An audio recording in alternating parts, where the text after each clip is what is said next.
Assalamualaikum warahmatullahi wabarakatuh. Selamat pagi kepada Bapak Fajar Saiful Akbar selaku dosen pengampu dan kepada teman-teman sekalian. Nah, pada kesempatan pagi hari ini, kami dari kelompok pemateri akan menjelaskan materi tentang siklus APBD pelaksanaan. Nah, sebelumnya saya akan memperkenalkan anggota dari tim pemateri itu sendiri. Yang pertama ada Maria Inviolata dengan NPM 047, ada Nadira Guerida dengan NPM 054, ada Bernadetta Regina dengan NPM 064, dan Aliza Karimah dengan NPM 091. Selanjutnya ada saya sendiri Ahmad Vicky dengan NPM 188, ada Bagus Rizky Adityawan dengan NPM 280, dan yang terakhir ada Naurah Habibah dengan NPM 296. Nah, langsung saja kepada materi kita pada pagi hari ini yang akan dijelaskan oleh rekan saya. Untuk materi yang pertama, membahas tentang asas umum pelaksanaan APBD. Pelaksanaan anggaran adalah tahap di mana sumber daya digunakan untuk melaksanakan kebijakan anggaran. Proses pelaksanaan ini justru melibatkan lebih banyak anggota daripada proses persiapannya, serta mempertimbangkan umpan balik dari pengalaman yang sesungguhnya. Oleh karena itu, dalam pelaksanaan anggaran harus yang pertama, menjamin bahwa anggaran akan dilaksanakan sesuai dengan wewenang yang diberikan baik dalam aspek keuangan maupun kebijakan. Yang kedua, menyesuaikan pelaksanaan anggaran dengan perubahan signifikan dalam ekonomi makro. Yang ketiga, memutuskan adanya masalah yang muncul dalam pelaksanaannya. Yang keempat, menangani pembelian dan penggunaan sumber daya secara efisien dan efektif. Maka dari itu, sistem pelaksanaan anggaran harus memastikan kepatuhan otoritas anggaran serta kemampuan untuk melakukan pengawasan dan pelaporan yang dapat dengan cepat mengidentifikasi masalah pelaksanaan anggaran dan memberikan fleksibilitas kepada manajer. Baik, selanjutnya kita akan membahas tentang asas umum pelaksanaan APBD yang mencakup yang pertama itu bahwa semua penerimaan dan pengeluaran daerah dalam rangka pelaksanaan urusan pemerintahan daerah harus dikelola dalam APBD. Yang kedua, setiap SKPD yang mempunyai tugas memungut dan atau menerima pendapatan daerah wajib melaksanakan pemungutan dan atau penerimaan berdasarkan ketentuan yang ditetapkan dalam peraturan perundang-undangan.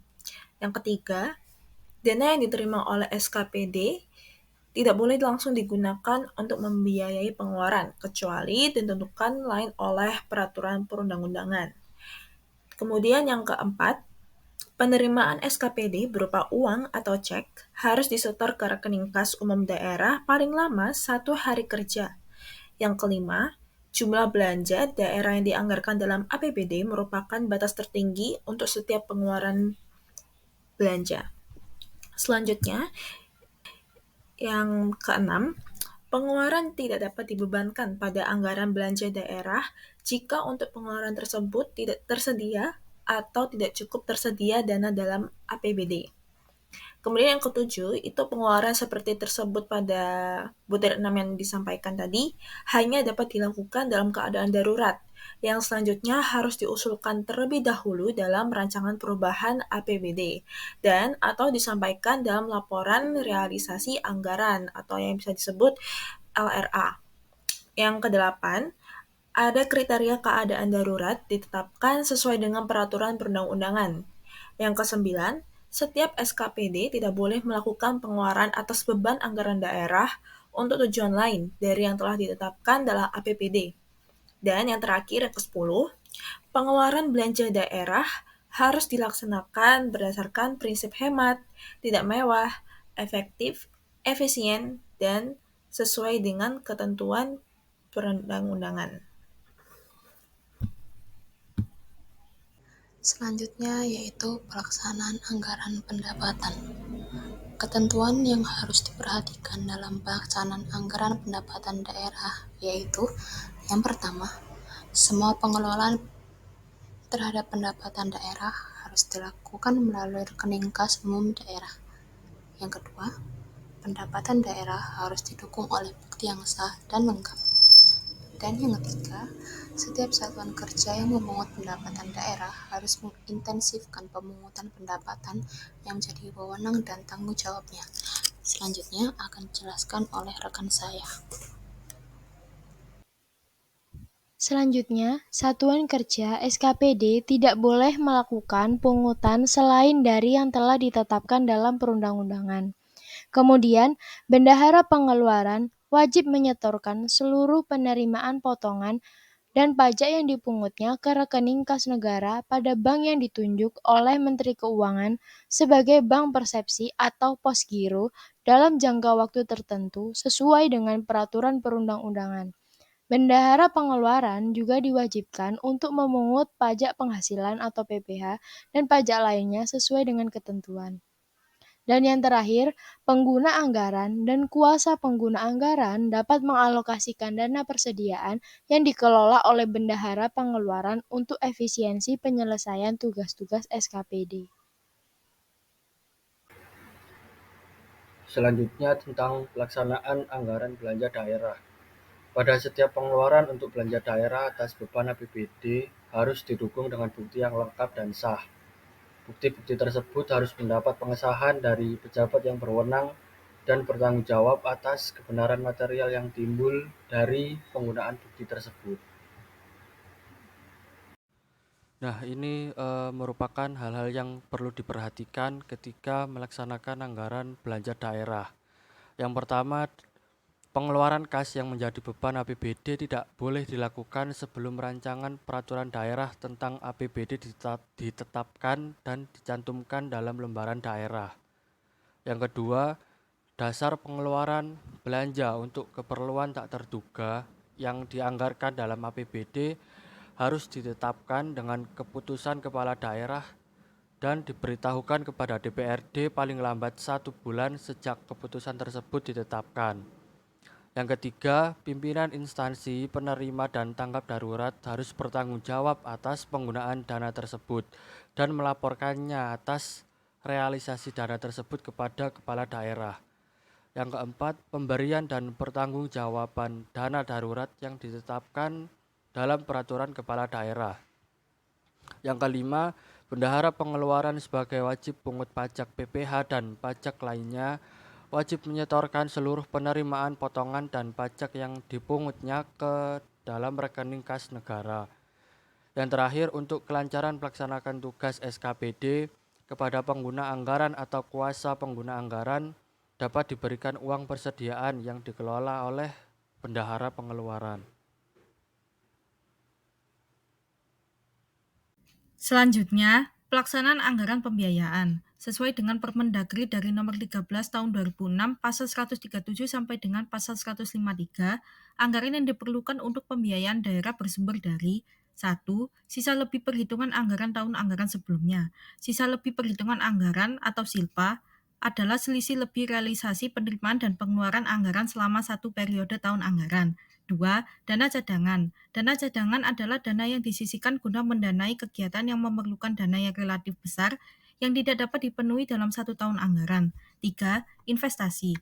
Menurut ketentuan dalam Permendagri nomor 13 tahun 2006, yang bermaksud dengan investasi adalah penggunaan aset untuk memperoleh manfaat ekonomi seperti bunga, dividen, royalti, manfaat sosial, dan manfaat lainnya sehingga dapat meningkatkan kemampuan pemerintah daerah dalam rangka pelayanan kepada masyarakat. Selanjutnya, pinjaman daerah dan obligasi. Pinjaman daerah adalah semua transaksi yang mengakibatkan daerah menerima sejumlah uang atau menerima manfaat yang bernilai uang dari pihak lain, sehingga daerah dibebani kewajiban untuk membayar kembali pinjaman tersebut. Beberapa hal yang harus dicermati mengenai pinjaman daerah dan obligasi adalah yang pertama, penerimaan pinjaman dan obligasi daerah harus dilakukan melalui rekening kas umum daerah. Kedua, pendapatan daerah dan atau aset daerah yang termasuk barang milik daerah tidak boleh dijadikan jaminan pinjaman daerah. Yang ketiga, kegiatan yang dibiayai dari obligasi daerah beserta barang yang milik daerah yang melekat dalam kegiatan tersebut dapat dijadikan sebagai jaminan obligasi daerah. Dan keempat, yang terakhir, penatausahaan dan atas pinjaman daerah dan obligasi daerah oleh Kepala Satuan Kerja Pengelola Keuangan Daerah atau Kepala SKPD. Dan selanjutnya yakni piutang daerah. Piutang daerah adalah jumlah uang yang wajib dibayar kembali kepada pemerintah daerah dan atau hak pemerintah yang dapat dengan uang sebagai akibat perjanjian atau akibat lainnya berdasarkan peraturan perundang-undangan atau akibat lainnya yang sah. Beberapa hal yang harus diperhatikan tentang piutang daerah adalah yang pertama, setiap di piutang daerah harus diselesaikan seluruhnya dengan tepat waktu.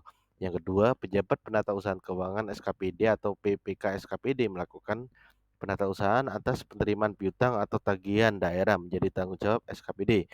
Yang ketiga, piutang daerah dan atau tagihan daerah yang tidak dapat diselesaikan seluruhnya pada saat jatuh tempo diselesaikan sesuai dengan peraturan perundang-undangan. Yang keempat, piutang daerah jenis tertentu seperti piutang pajak daerah dan piutang retribusi daerah merupakan prioritas untuk didahulukan penyelesaiannya yang sesuai dengan peraturan perundang-undangan. Lalu yang kelima, piutang daerah yang terjadi sebagai akibat hubungan keperdataan dapat diselesaikan dengan cara damai, kecuali piutang daerah yang cara penyelesaiannya dia tersendiri dalam peraturan perundang-undangan. Yang keenam, piutang daerah dapat dihapuskan dari pembukuan dengan penyelesaian secara mutlak atau bersyarat, kecuali cara penyelesaiannya diatur tersendiri dalam peraturan perundang-undangan. Yang ketujuh, penghapusan piutang daerah dilakukan dengan ketentuan sebagai berikut. Yang pertama, yakni untuk piutang yang berjumlah sampai dengan 5 miliar rupiah, penghapusan ditetapkan oleh kepala daerah. Yang B, untuk piutangnya yang jumlahnya lebih dari 5 miliar rupiah, penghapusnya ditetapkan oleh kepala daerah dengan persetujuan DPRD. Dan yang terakhir, 8, penagihan penata usahaan piutang daerah dilaksanakan oleh kepala SKPD yang realisasi setiap bulannya harus dilaporkan kepada kepala daerah.